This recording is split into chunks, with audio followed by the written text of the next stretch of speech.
જય અંબા જય ખંભલાઈમાં આજે 24 નવેમ્બર 2025 સોમવાર અને બપોરે 2:42 થઈ છે. ભાઈઓ, 2 મહિના પહેલાં આવેલા, આમ તો 2.5-3 મહિના પહેલાં આવેલા યજ્ઞશાળાના કારીગરો, કુશળ કારીગરો જે ઉમરપાડાથી આવેલા, આજે એમની વિદાયનો દિવસ. નવી નવી એજન્સીઓ આવે અને જો યજ્ઞકુંડ બની ગયા છે, બહુ સરસ. યજ્ઞશાળા તો અદ્ભુત, ખંભલાઈમાંની કૃપા. પણ આજે વિદાયનો દિવસ એ લોકોનો, એમના આંખમાં પણ આંસુ છે કે આવી મજા ક્યાંય આવતી નથી અને માં કરાવે છે આપણી પાસે અને આપણે કરી શકીએ છીએ.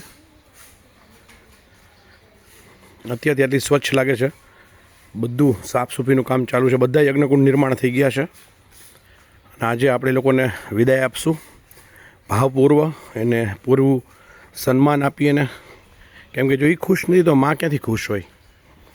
મેં માર્ક કર્યું છે જીવનમાં કે મેં ખુદને અનુભવીને ને બધાને અનુભવીને કે આ બ્રહ્માંડનું સૌથી મોટું સુખ તો અનડિફાઇન્ડ છે, કેમ કે છે જ નહીં. આધ્યાત્મિક સુખથી ઉપર, સ્પિરિચ્યુઅલ હેપીનેસથી ઉપર દુનિયામાં કોઈ સુખ જ નથી. દરેક સુખને એક પરિતૃપ્તિ હોય છે, ઓડકાર આવી જાય ઝડપથી અને પછી સુખ નથી રહેતું. દરેક સુખ, કોઈ પણ સુખ એ ક્ષણિક જ હોય છે. ક્યારેય પણ દીર્ઘકાળ જેટલું સુખ સિવાય સ્પિરિચ્યુઅલ હેપીનેસ જે છે, અંદરનો આનંદ, સચ્ચિદાનંદ સિવાય કાંઈ છે જ નહીં. દુઃખ પારાવાર છે, દુઃખ અનંત છે, એનો કોઈ અંત નથી. અને એમાં જે સૌથી મોટું જો દુઃખ હોય બ્રહ્માંડનું, તો એ ગરીબાઈ છે. જ્યાં તમારી પાસે અત્યારના આપણે લાગે પણ ખરેખર એના બાળકો હોય, દર વર્ષે સાતમ આઠમ આવે, દિવાળી આવે અને જે મજબૂરીનો સામનો કરવો પડે છે એ અવર્ણનીય હોય છે. અતિ ગરીબ હોય, ભિખારી તો ભીખ પણ માંગી લે, પણ મધ્યમ વર્ગીય આપણા જેવા ભીખ પણ માંગી નથી શકતા. આત્મસન્માન એટલું બધું આત્મસન્માન વાલું હોય કે કોઈને કહી પણ ના શકીએ અને કંઈ ન કહી શકાય, કંઈ વર્ણવી ન શકાય એવું દુઃખ એટલે ગરીબાઈ. તો એવા લોકોને જો આપણે અપમાનિત કરીએ અથવા મજૂર વર્ગ ગણીએ, જ્ઞાતિ પૂછીએ, તો ઈશ્વર ક્યાંથી રાજી રહે.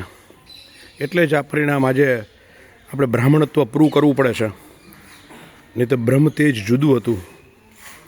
આજે એ લોકોની વિદાય અને ખૂબ ભાવપૂર્ણ, ભાવ સાથે અને એક સરસ મજાનું ગીત જે હું દરરોજ સાંભળું છું, તમે પણ આજ સાંભળજો હૃદયથી, તમને સાંભળવું પણ ગમશે. ફ્રન્ટના બધા કુંડ બની ગયા, સાફ સફાઈ ચાલે છે અને આજે એ લોકોને આપણે વ્યવસ્થિત બધી વસ્તુ, 2 સાડી, 2 કપડાં, જોડી, થોડોક પુરસ્કાર, દક્ષિણા બધી ચૂકવાઈ ગઈ એ લોકોની, બધું ફંડ. અને આજે આપણે એમને ભાવ સાથે વિદાય કરશું, જીતુભાઈની ટીમને.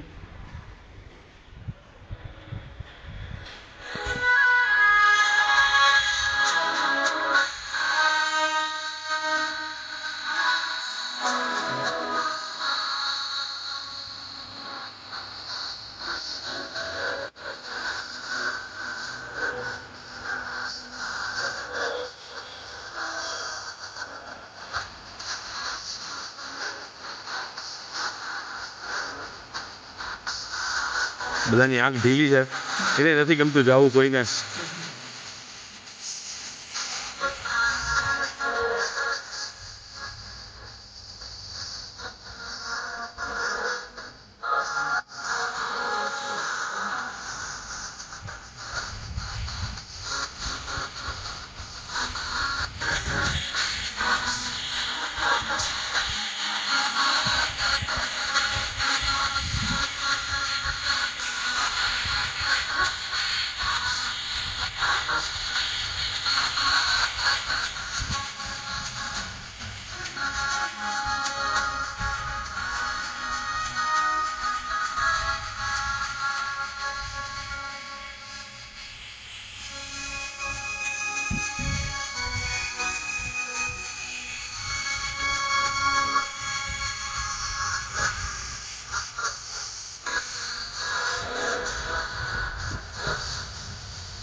અહીંયા